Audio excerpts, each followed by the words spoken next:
रुको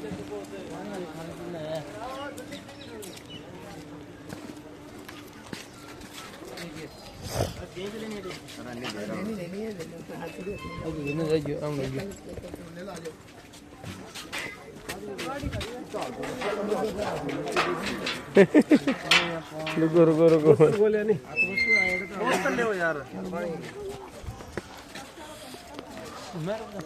सबको अपने साथी आगे कौन निकलेगा।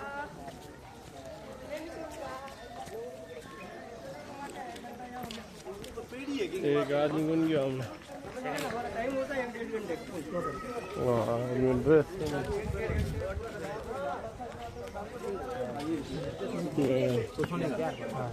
ये जो पॉइंट अपन देखेंगे फूड का इम्पोर्टेंट पॉइंट है। एक साथ में 4 जगह है, विजय स्तंभ, जोर स्थल, शिव टेम्पल, गौमुख टैंक। ये जो सामने टावर है इसको बोलते हैं विजय स्तंभ। और टावर को बनवाया था महाराणा कुंभा ने। 2 स्टेट गुजरात और मालवा दोनों राज्य एक साथ जीतने की खुशी में इस टावर को बनवाया। विजय को उपलक्ष्य में बनवाया था विजय स्तंभ नाम दिया। गुजरात का जो लड़ाई जीता अहमद शाह खान से, जिन्होंने अहमदाबाद शहर बसाया। और मालवा का लड़ाई जीता महमूद खिलजी। माला में होता MP मध्य प्रदेश। 1448 से 1458 टावर को बनने में 10 साल गए। उस समय क्या टावर के अंदर 90 लाख रुपए का खर्चा आया था। जो सोने चांदी सिक्के होता ना उनका 90 लाख। टावर की हाइट है 122 फीट। टावर में स्टेप है सीढ़ियाँ 157 सीढ़ियाँ और 9 मंजिला टावर है। क्योंकि अपने हिंदू धर्म में नवग्रह होता है ना, उसके आधार पर 9 मंजिला। इसका जो आकार बना हो ना भोलेनाथ का डमरू होता है, डमरू इसके शेप का, नीचे से चौड़ा, बीच में सकड़ा और ऊपर से 2 मंजिल चौड़ा है। ये जो टावर आप देख रहे हो ये टावर के अपने इधर राजस्थान पुलिस के जो बाएं हाथ में सिंबल होता है ना, ये इसी का लगता है। ये राजस्थान पुलिस की शान है विजय स्तंभ। अभी तो क्या टावर के अंदर जाना सरकार ने बंद कर दिया। और उस टाइम पे क्या इस पूरे किले में आक्रमण किए मुस्लिम बादशाह ने 27 हमले किए थे। लेकिन 24 आक्रमण तो राजपूत सेना जीती है और 3 हमले ऐसे हुए थे उसमें क्या मुस्लिम बादशाह विजय हो गए। तो उस समय क्या हुआ, तीनों हमले यहाँ पर जोहर के रूप में हुए, जिसमें कि रानियां थी ना उस समय वो दाशों के साथ में जिंदा आग के अंदर जल गई, जिसे बोलते हैं जोहर। पहला अटैक हुआ 1303 में अलाउद्दीन खिलजी जो दिल्ली का बादशाह था। तो उस समय यहाँ पर राणा रतन सिंह की वाइफ थी रानी पद्मनी। तो रानी पद्मनी की सुंदरता के बारे में सुना होगा आपने कि कहते हैं इतनी सुंदर रानी थी, पानी पीती, पान खाती, गले से दिखता। अलाउद्दीन खिलजी को मालूम पड़ा तो उस टाइम पे अलाउद्दीन खिलजी ने रानी पद्मनी को प्राप्त करने के लिए किले में आक्रमण किया था। लेकिन जैसे यहाँ पर अलाउद्दीन खिलजी ने आक्रमण किया तो उस समय अलाउद्दीन खिलजी को मालूम पड़ा कि वो शक्ति से रानी पद्मनी को किले से कभी जीत नहीं पाएगा। तो उस समय के अलाउद्दीन खिलजी ने इस पूरे किले को चारों तरफ से 6 मंथ तक घेर लिया। तो 6 महीने तक अलाउद्दीन खिलजी ने किले के अंदर राशन पानी को बंद कर दिया। तो उस समय जो फोर्ट के अंदर पॉपुलेशन था ना, प्रजा वगैरह भूख प्यास से मरने लगे। राणा रतन सिंह को मालूम पड़ा। उस समय राणा रतन सिंह अलाउद्दीन खिलजी समझौते के ले गया।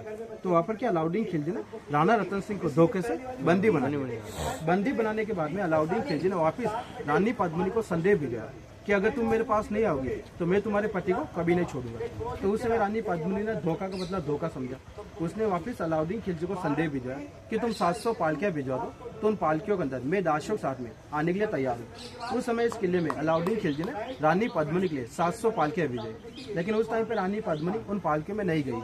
उनके 2 भाई थे ना, गोरा बादल, तो उनको तो रानी पद्मिनी ने स्त्री का वेश पहनाया, अपने सैनिकों को दाशों का वेश पहनाया, 700 पालकियों में बिठाया, अलाउद्दीन खिलजी पास में पहुंचा दिया। वहां पहुंचाने के बाद में अलाउद्दीन खिलजी राणा रतन सिंह के सैनिकों के बीच में युद्ध हुआ था। तो उस टाइम पे क्या युद्ध में राणा रतन सिंह वीर गति को प्राप्त हो गए। तो रानी पद्मिनी को मालूम पड़ा ना कि उनके पति की मृत्यु हो चुकी है, कभी भी अलाउद्दीन खिलजी उसे प्राप्त करने के लिए इस किले में चढ़ाई कर सकता है। तो उस समय रानी पद्मिनी इसी किले के अंदर अपनी आत्मसम्मान, लाज, मर्यादा, इज्जत बचाने के लिए 16,000 दाशों साथ में जोड़ की। सेकंड जोड़ हुआ था 1535 में, जब गुजरात के बहादुर शाह ने आक्रमण किया। तो उस टाइम पे महाराणा सांगा की वाइफ थी रानी कर्णावती, जो महाराणा प्रताप की दादी माँ थी। उस समय रानी कर्णावती की रक्षा के लिए या कोई मौजूद नहीं था। उस टाइम पे रानी कर्णावती ने अपनी रक्षा के लिए हुमायूं को राखी भेजकर संदेश भेजा। लेकिन उस टाइम पे हुमायूं इस किले के अंदर आया नहीं। तो गुजरात के बहादुर शाह ने इस किले को जीता। इसी किले में रानी कर्णावती ने 13,000 लेडीज के साथ में जोड़ किया था। और तीसरा जोड़ हुआ था 1568 में, जब लास्ट आक्रमण किया ना 1568 में अकबर ने। तो उस टाइम पे महाराणा प्रताप के पिताजी उदय सिंह जी जो यहाँ की राजगद्दी पर थे। लेकिन उस टाइम पे उदय सिंह जी यहाँ की राजगद्दी अपने सेनापति जयमल फट्टा को सौंपकर उदयपुर चले गए। फिर महाराणा उदय सिंह जी ने उदयपुर सिटी बसाई। पहले ये चित्तौड़गढ़ मेवाड़ का कैपिटल हुआ करता था, लेकिन जैसे महाराणा उदय सिंह जी ने उदयपुर सिटी बसाया, मेवाड़ का कैपिटल चित्तौड़ से हटाकर उदयपुर शिफ्ट कर दिया। इसलिए आज भी के वंशज महेंद्र सिंह जी, अरविंद सिंह जी, जो आज भी जिंदा है, वो उदयपुर सिटी पैलेस में रहते। तो उस टाइम पे यहाँ पर जयमल फत्ता की वाइफ थी, फूल कंवर रूप कंवर, उन्होंने भी 8,000 लेडीज के साथ में जोड़ किया था। ये जो राजस्थान देखना है ना, ये राजस्थान पहले 2 स्टेट में होता था, मेवाड़ और मारवाड़। अभी क्या ना, मेवाड़ में उदयपुर, कुंभलगढ़, हल्दीघाटी, चित्तौड़गढ़। तो हमारे मेवाड़ में राजपूत है, यहाँ के राजपूतों ने हमेशा सिर कटवाए, लेकिन झुकाई कभी नहीं थे। इसलिए मेवाड़ के अंदर जितने भी किले आप देखते हो, सारे खंडर ही मिलेंगे। आज आप जाते हो ना मारवाड़, जयपुर, जोधपुर देखा होगा आपने, तो उधर सारा लग्जरी देखा होगा आपने। तो उधर लग्जरी के लिए वहाँ के राजपूतों ने हर टाइम पे कॉम्प्रोमाइज किया था। समझौता किया, शांति ने जोधाबाई का शादी अकबर के साथ किया, तो उधर की मुस्लिम भाषा ने आक्रमण नहीं किया। आज आप जयपुर जाते हो तो जयपुर को बोलता है पिंक सिटी, हिंदी में नाम दिया ना गुलाबी शहर, लेकिन हमारे मेवाड़ के राजपूत लोग गुलाबी शहर नहीं बोलते, उनको बोलते हैं गुलामों का शहर, क्योंकि हर टाइम पे गुलामी की। हमारे मेवाड़ में कहावत है, गेहूँ छोड़कर मक्का खाना, लेकिन मेवाड़ छोड़कर कहीं नहीं जाना। और मारवाड़ में कहावत है कि जहाँ ना पहुँचे बैलगाड़ी, वहाँ पहुँचे मारवाड़ी।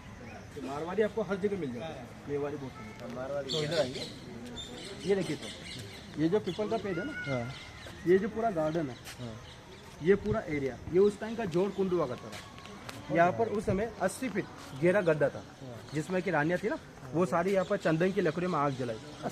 80 फीट जिसमें कि रानियाँ थी, चंदन की लकड़ी में आग जलाई, दाशों के साथ में जिंदा आकर अंदर जल गई। लेकिन 1957 के बाद में जैसे कि ये किला क्या गवर्नमेंट में आया ना, तो बाद में क्या धीरे धीरे सरकार मिट्टी डालकर गार्डन मेंटेन करती। पहले जगह को बोलते थे जोड़ कुंड, आज के टाइम पे जगह को नाम दे दिया जोड़ स्थल। आज भी यह मेला होता है, जोड़ मेला, बिल्कुल तीनों जोड़ यही पूरे होते हैं। आज भी मेला लगता है, जोड़ मेला। राणा प्रताप के जो वंशज आज भी है ना, उदयपुर सिटी पैलेस में रहते हैं, महेंद्र सिंह जी, अरविंद सिंह जी, साल में एक बार आते हैं यहाँ पर। देखिए गार्डन बीच में छोटा हवन कुंड दिखेगा आपको। यहाँ पर जो रानियों ने जोड़ किया ना उस टाइम पर, उनको आज भी आत्म शांति देके हवन करते हैं। नीचे जितने टूटे फूटे खंडर है ना, ये वाले सारे मंदिर थे हुक्म, जो आक्रमण में तोड़े गए थे। नीचे जो मंदिर अपन देखेंगे, जिसको बोलते हैं समाधीश्वर, और ये जो टेम्पल है ना, 1000 साल पुराना, 11वीं सेंचुरी का। MP के थे ना, भोपाल के परमा शासक राजा भोज, कहावत है ना, कहा राजा भोज का गंगू थे, उन्होंने बनवाया इस टेम्पल को। बट लेकिन 1303 में अलाउद्दीन खिलजी ने ओल्ड फोर्ट को गुस्से में डिस्ट्रॉय किया, इसको भी अलाउद्दीन खिलजी डैमेज कर दिया, यानी खंडित कर दिया। तो मैंने आपको बताया खंडित मूर्ति की पूजा पाठ नहीं होती। 1428 में आए थे महाराणा मोकल, राणा कुंभा के फादर। तो 1428 में महाराणा मोकल ने दोबारा इसका रिनोवेट किया। अभी इस टेम्पल को बोलते हैं मोकल मंदिर।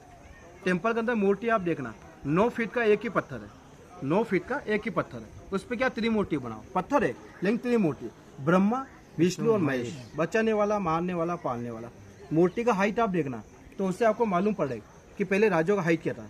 ऐसा स्टेचू, इससे के पीछे पानी का कुंड अपन देखेंगे, जो आप कभी सर्च करते हो ना मोबाइल पे, इंटरनेट, गूगल के ऊपर, एक पानी का झील दिखता है ग्रीन वाला, इसके पीछे का नजर आता है, जो रानियों का नहाने का कुंड है। ये क्या है? कुंड को नाम दिया सास बहू कुंड। ये भी मंदिर था ना सर, हुक्म तोड़ा गया। बस यही तोड़ मेरा बताया आगे वाला गेट है, उत्तरी जोड़ गेट बोलते हैं इसको।